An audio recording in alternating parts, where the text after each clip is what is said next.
15.5 বছরের স্বৈর শাসক, তারা একটা তাদের সাফল্য ছিল যে সবাইকে একই ন্যারেটিভে কথা বলতে তারা সফল হয়েছিলেন, বাধ্য করতে পেরেছিলেন বা সফল হয়েছিলেন। দৈনিক নয়া দিগন্ত এই জায়গায় কঠিন এক বিপ্লবী ভূমিকা পালন করেছে, কিন্তু আমি মনে করি যে যা করেছেন তার বাইরেও প্রেজেন্টেশনগুলো আরো অনেক বেশি স্মার্ট হওয়া উচিত। দুনিয়াতে সার্ভাইভাল অফ দ্য ফিটেস্ট বলা হয়, যে যোগ্যতম সেই টিকে থাকবে। আমাদের এই জেন জির বিপ্লবের সময় আপনারা দেখেছেন যে কথা আমরা অনেক ইনিয়ে বিনিয়ে বলতে যাই, তারা কত চমৎকারভাবে একটা ছোট্ট স্লোগানের মধ্য দিয়ে, একটা গ্রাফিতির মধ্য দিয়ে প্রকাশ করেছে। তারা স্ট্রং ন্যারেটিভ তৈরি করেছে, ন্যারেটিভকে ভেঙেও দিয়েছে। এই ন্যারেটিভগুলো তৈরি হয় এই জমিনের, এই মাটির কৃষ্টি, কালচার, এই জনগণের বিশ্বাসের উপর ভিত্তি করে পরবর্তী জেনারেশনের জন্য যে ন্যারেটিভ দরকার, প্রতিদিন সংবাদপত্রগুলো সেটা তৈরি করে। সেই জায়গায় যদি আপনার চিন্তা, আপনার প্রেজেন্টেশন অনেক বেশি স্মার্ট না হয়, তাহলে কিন্তু আপনি একসময় ইতিহাসের পাতা থেকে ক্রমশ হারিয়ে যাবেন।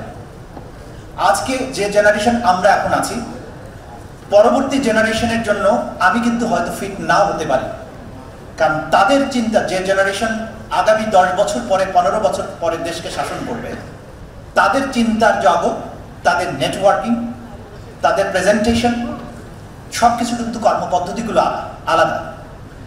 জুলাই বিপ্লবের সময়ে আমার পুত্র যেহেতু এই বিপ্লবের আন্দোলনের মধ্যে একজন ছিল, আমি তাদের নেটওয়ার্কিংগুলো লক্ষ্য করার চেষ্টা করেছি, যেগুলো আমাদের কল্পনারও বাইরে। সেইভাবে তারা যোগাযোগ মেনটেন করেছে, পরিকল্পনা করেছে, রাস্তায় গ্রাফিতি এঁকেছে এবং মানুষকে এর সাথে সম্পৃক্ত করেছে। সেটা কিন্তু আমরা যদি আমাদের এই আজকে নয়া দিগন্তের কথা আমরা বলছি, তারা যদি এটাকে ধারণ করতে না পারে, 5 বছর পরে, 10 বছর পরে হয়তো আপনারাও ওই ইত্তেফাকের মতো অথবা পুরানো যে পত্রিকাগুলো ইতিহাসের পাতা থেকে মুছে গেছে ক্রমশ, সেরকম পর্যায়ে চলে যাবে। কিন্তু আপনি যদি প্রতিনিয়ত নিজেকে অভিযোজনের মাধ্যমে এই জেনারেশনের মাইন্ডসেটের সাথে, তাদের নেসেসিটির সাথে নিজেকে সম্পৃক্ত করতে পারেন, তাহলে আপনি দীর্ঘকাল বেঁচে থাকবেন, টিকে থাকবেন। আমি আজকের এই পর্যায়ে এসে জুলাই বিপ্লবের অমর শহীদদেরকে স্মরণ করি, শহীদ আনাসের কথা স্মরণ করি। তার ছোট্ট একটা চিঠি কিভাবে আমাদেরকে নাড়া দিয়েছে। মায়ের কাছে লিখে গেছে, 10 বছরের 12 বছরের বাচ্চা, যে ল্যাংড়া প্রতিবন্ধী যদি আন্দোলনে যেতে পারে, গুলি খেয়ে শহীদ হতে পারে, আমি কিভাবে ঘরে বসে থাকবো? যদি বেঁচে না ফিরি, গর্বিত হয়ে। এমন কথা কজন বলতে পারে? যদি বেঁচে না ফিরি, 10 বছরের বাচ্চা বলছে, তাহলে মাকে বলছে তুমি গর্বিত হয়ে। সেখানে আমরা ঘরে ফেরার জন্য কতই না কৌশলের অবলম্বন করি, বেঁচে থাকার জন্য কতই না কৌশলের অবলম্বন করি। ইতিহাসের স্রোত তারাই পাল্টাতে পারে যারা এইভাবে কথা বলতে পারে, জীবন দিতে পারে, মাঠে নামতে পারে, বিজয়টাকে অর্জন করতে পারে, ছিনিয়ে আনতে পারে। আমাদের পত্রপত্রিকাগুলো গত 15 বছরে, 15.5 বছরে যে ভয়াবহ সংস্কৃতি, ভয়ের সংস্কৃতি তৈরি করেছিল বাংলাদেশে আগের সরকার, সেগুলো কিন্তু ফুটিয়ে তুলতে পারেনি সঠিকভাবে। কিন্তু এখনো আজকের এই মুক্ত বাংলাদেশে এই জিনিসগুলোকে তুলে আনার বিশাল দায়িত্ব রয়েছে। প্রত্যেকটি গুমের ঘটনার পেছনে একটা মহাকাব্যিক বেদনার কাহিনী রয়েছে। এক এক করে সেগুলো এক্সপ্লোর করতে হবে ফর আওয়ার ফিউচার জেনারেশন, যাতে কেউ কখনো এমন অবস্থা বাংলাদেশে সৃষ্টি করতে না পারে। প্রত্যেকটি শহীদের ঘটনা জুলাই আগস্টে, শহীদদের পরিবারের সাথে কথা বলে, তার সহকর্মীদের সাথে কথা বলে দেখবেন, আপনি এক গৌরবোজ্জ্বল বীরত্ব গাথা দেখতে পাবেন। আমরা যদি তাদেরকে তুলে আনতে না পারি, তাহলে এই জেনারেশনের কথা কিন্তু আমরা বুঝতে পারবো না, এবং আগামীতে বাংলাদেশে নেতৃত্ব দেওয়ার, আগামীর বাংলাদেশে কোনো প্রাসঙ্গিক থাকার কোনো অধিকারও কিন্তু আমাদের থাকবে না।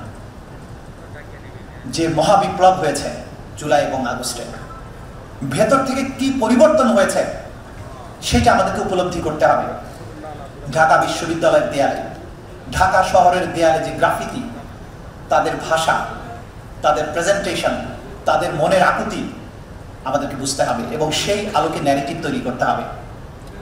জেনারেশন জি কে আমরা অপদার্থ ভেবেছিলাম, বলতাম এগুলো পাবজি খেলে, এগুলো ফেসবুকে পড়ে থাকে, এগুলো ফার্মের মুরগির মতো। কিন্তু এই বাচ্চাগুলো আবাবিল পাখির মতো, কি বিশাল দানবীয় বাহিনী ছিল। আবাবিল পাখির মতো ক্ষুদ্র ক্ষুদ্র লাঠি আর পাথর দিয়ে এক স্বৈর শাসনের শুধু চর্বিত ঘাসের ন্যায় পিষেই ফেলেনি, তাকে দিল্লি পর্যন্ত তাড়িয়ে নিয়ে গেছে। এটা একটা মহাকাব্যিক বিপ্লব। এইটাই জাতির প্রবাহমান রক্ত স্রোতের সাথে আমাদেরকে মিশিয়ে নিতে হবে যে আমরা এরকম বিপ্লব আমাদের এই সন্তানেরা করতে পারে। তাদের বীরত্বগাথা লিখে রাখতে হবে, সংরক্ষণ করতে হবে আগামী প্রজন্মের জন্য, যাতে কোনোদিন প্রয়োজন হলে আমাদের সন্তানেরা আবারও ঠিক একইভাবে জেগে উঠতে পারে। আজকে এই প্রতিষ্ঠা বার্ষিকীতে আপনাদেরকে অভিনন্দন জানিয়ে, আপনাদের দায়িত্বের কথাটি আরেকবার মনে করিয়ে দিয়ে, মুক্ত বাংলাদেশে আবার আমরা সমৃদ্ধির সেই পর্যায়ে দেশকে নিয়ে যাব। মুক্ত বাতাসে আমরা বুক ভরে শ্বাস নেব এবং বাংলাদেশ সে এমন একটি পর্যায়ে যাবে যেদিন আমাদের মানুষেরা উচ্চশিক্ষার জন্য, ব্যবসার জন্য ইউরোপ বা আমেরিকা যাবেন না। ইংরেজরা যেমন বাংলাদেশে এসেছে ব্যবসার প্রয়োজনে, সভ্যতা শেখার প্রয়োজনে, এই বাংলা, সোনার বাংলা আবার সেই পর্যায়ে বিশ্বের নেতৃত্ব দেবে।